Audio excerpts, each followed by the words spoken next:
Hey guys, Official Guy Reviews back with you one more time. You know how it goes. We're starting up. We're trying to get this year rolling right by getting some videos out on the regular. So I wanted to take a quick minute to give you a bit of an update. So obviously I did a YouTube video a little while back. I switched to the iPhone. So it's been 10 years in the making with Android, and it was time to go. If you watch the video, I know it was a long-winded one. I'm going to try and keep this one a little bit shorter. I just wanted to give you an update again.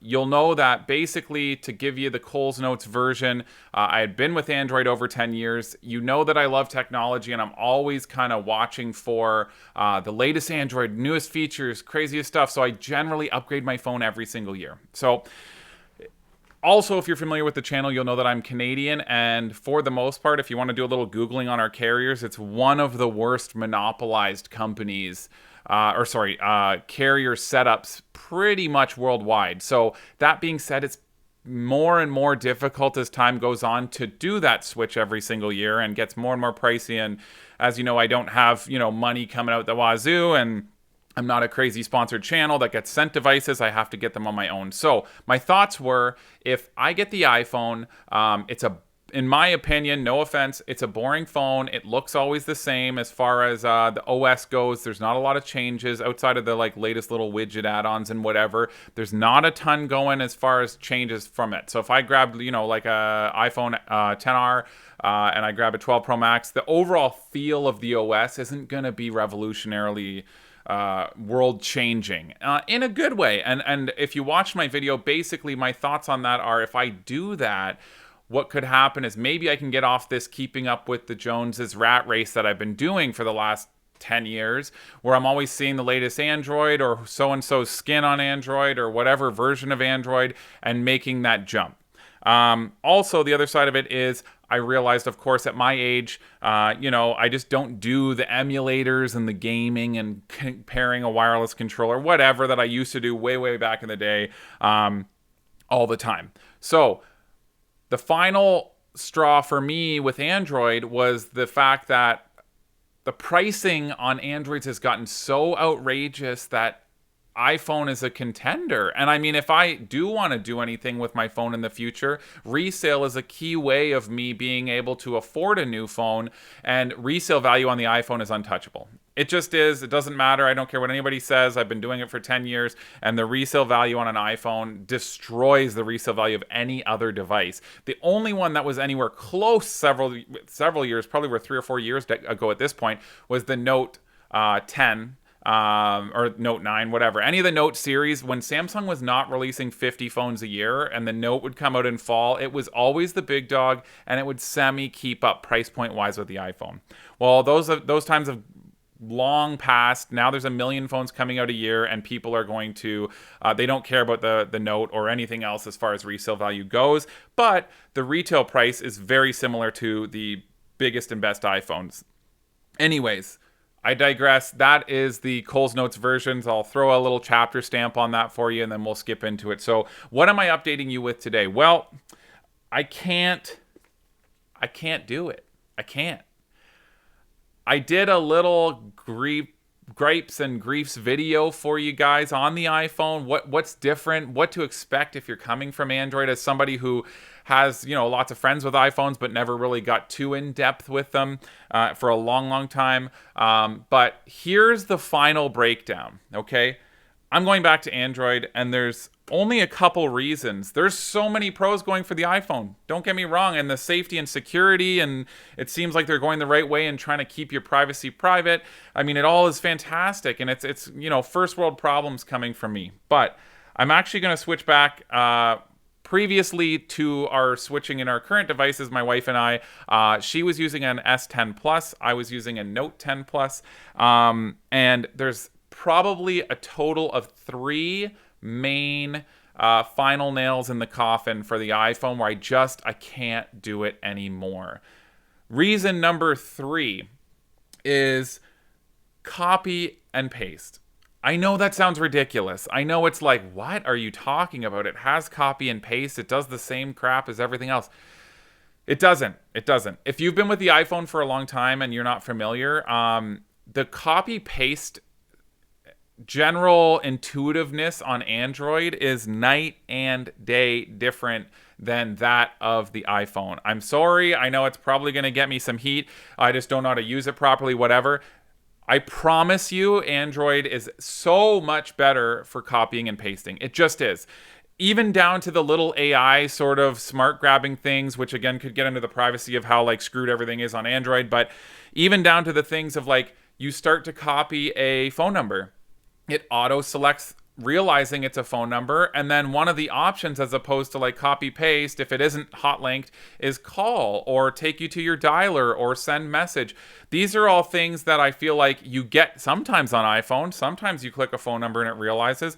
Sometimes you click a phone number and the option is to call. There's no message option, it's just call, and then you have to, what are you going to do? Do you copy paste the number, which is not letting you select properly, and then you move over to your dialer, or do you just call the number and hang up right away and then switch into messaging? It just feels so clunky, and I don't understand why there's not continuity on it. So that's reason number 3. I know these are going to sound super small, and I'm sure this is one of, if anybody watches this video, it'll be people pissed off at me for being such a whiner about something so simple.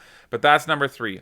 Number 2, the build quality of iPhone is gorgeous. The phone is beautiful. They're always beautiful. It's a work of art. There's very few phones that stack up. Maybe Samsung's hardware is almost as pretty, but even then, the iPhone is gorgeous. You take it out of that case, it's stunning.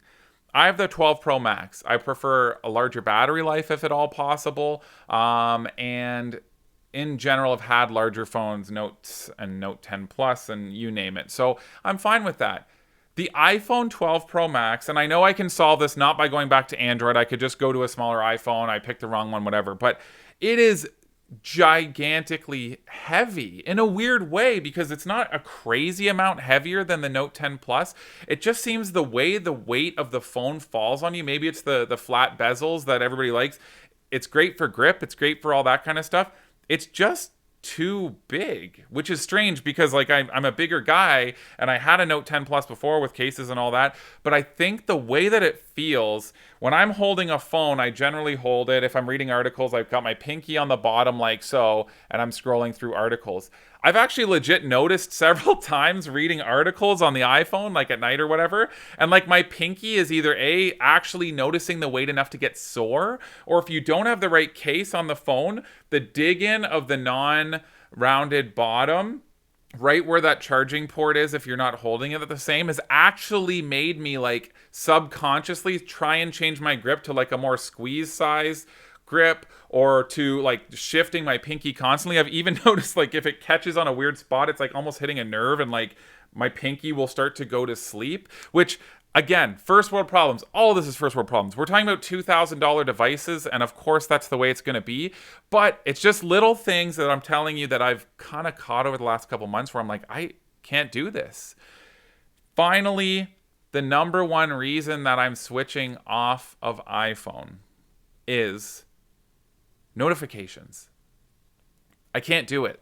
They're so bad that I can't possibly explain to you what is even going on. And I feel like in general, using a phone, I don't want to have to do a crash course on how to handle notifications when it's 2021 now, and we've all had smartphones for literally over a decade. I understand that it's going to have maybe slightly different notifications than Android. They're different operating systems. I totally get it. I'm just saying that if you have used Android any time in the last couple years and you go to iPhone, you will miss notifications. You will forget to follow up on notifications, and you just straight up won't even see some notifications. Is that because they don't send the notifications? No.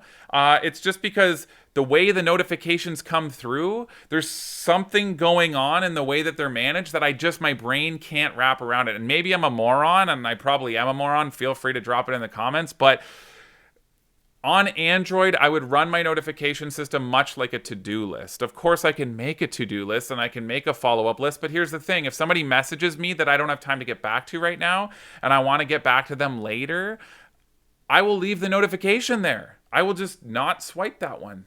That's it. Pretty straightforward. And then it'll be there until the end of time. It'll go there. It'll still be there tomorrow on Android. It'll be there the following day on Android until I swipe it.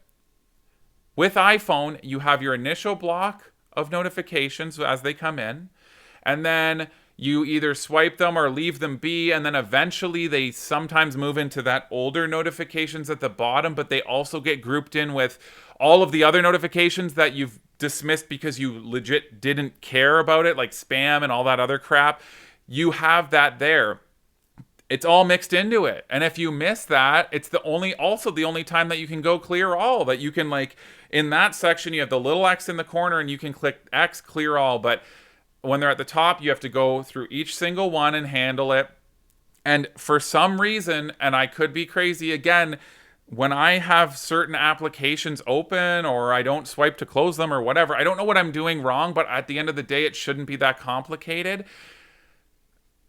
I have an issue where I'll send a message to somebody on either Messages, iMessage, Facebook Messenger, doesn't matter, and I close it, and I'm legitimately having a back and forth conversation with this person, and the next notification they send, I literally don't get it. Like, it's not in notifications. I go back over like half an hour later being like, man, this person totally bailed on the conversation, and it was me who bailed on the conversation. I don't have a notification from it. And they've replied like shortly after I minimize the app, or I've tried fully closing out applications and sometimes I just won't get it. And I could be crazy. Please feel free to school me below, but at the end of the day, it's not something that I want to dedicate brain space to, is what I'm saying. So that is the final thing for me. I cannot work out the notifications. I had a buddy who has iPhone. He's used iPhone for a long time. Super techie guy. He's also used Android for a long time. And he was getting frustrated because I wasn't replying to this and that in anywhere near a timely manner. Finally, when we end up chatting on the phone, I go, dude, I just totally don't see the notifications, or it gets pushed to the side. I thought I left it in the main notifications to be reminded of, and I would follow it up when I had a minute, and it gets gone to the mix crazy crap shoot of the bottom older notifications, and I didn't even see it. And he's like, oh yeah, the notifications, like, yeah, so that's just the way iPhone is, dude. Like, that's how it is. Like, he's also a techie person, so like, what are we doing where this is an issue? Like, so many multiple friends, my wife's friends who use iPhones, multiple of them have told me notifications are just kind of a thing. Like, it's just like, yeah, you might miss some and you might not see some, or you might not remember to follow up on some because it's just not kept and held. And this is clearly, if I'm an idiot, a lot of people are idiots, because a lot of us are having this notification issue. So if you've had that notification issue, let me know below. If you haven't and you know the fix to it and whatever, let me know below. I think I'm leaving anyways, and unrelated to the phone being gigantic and heavy and whatever and cutting into my finger. You'll notice I'm holding the S10 Plus in my hand, not my Note 10 Plus. And the reason for that is I think I'm going to try a slightly smaller phone in general. And then also I'm going back to Android because it's honestly 80% of the issue is the notifications. I can't do it. It has a lot going for it. I've really enjoyed a lot of different things about it. I've also noticed that some of the perks of the applications themselves, like, oh, well, the applications are more in sync because there's only one developer, iOS. Like, you just make it for iOS so that they're higher quality. And they are higher quality. There's a lot of really good apps that aren't available elsewhere. But I've also noticed there's a bunch of apps that, it's a high quality app. I might not be able to get it on Android, don't get me wrong, but it's not compatible fully with my 12 Pro Max. Like, I'll go into a game, for example, on certain apps, and maybe the main menu and everything scales and it all looks great, but then I go into the game and it seems like it just deliberately cuts my screen down so that it would be looking the same full screen on a much smaller iPhone as on my iPhone, and there's no option zoom to fill. So it's just like, there's little things like that where it's like, developers, dude, like, you have an iOS to work with. I know there's more iPhones now, but like, this is one of the big perks of Apple, is like, there's not 300 million Apple phones getting released a year like on the Android side. That was something I was really looking forward to. And while it has been good, why are there still things like that where compatibility, I get it, the 12 Pro Max is huge screen-wise, but it comes nowhere near, like, the bezels it adds are like massive black chunks, when it's like, dude, there's been 11 Pro Max isn't that much smaller. Like, the screen is very similar. So you've had multiple generations now of phones that you haven't even made the app better for. So anyways, I digress. I'm going on a rant again. I don't want this to be a 40-minute video like my iPhone video originally was. I just wanted you guys to hear from me why I'm doing what I'm suggesting I'm doing. I'm switching back, and I appreciate you stopping by. I know this was a little rant. I enjoy ranting, and once I get going, I can't stop. So again, thank you guys so much. We're over 200 subscribers, which is crazy to me. We're approaching 100,000 views, which also insane to me. But if you guys do like the video, please feel free, like, subscribe down below, click the bell. Don't click the bell, I don't give a shit. If you hate the bell, don't click the bell. I know it's annoying. And any comments, any likes, any dislikes, I don't care. It helps me so much, and I can seriously appreciate. Thank you so much for stopping by. We'll talk again soon. Take care.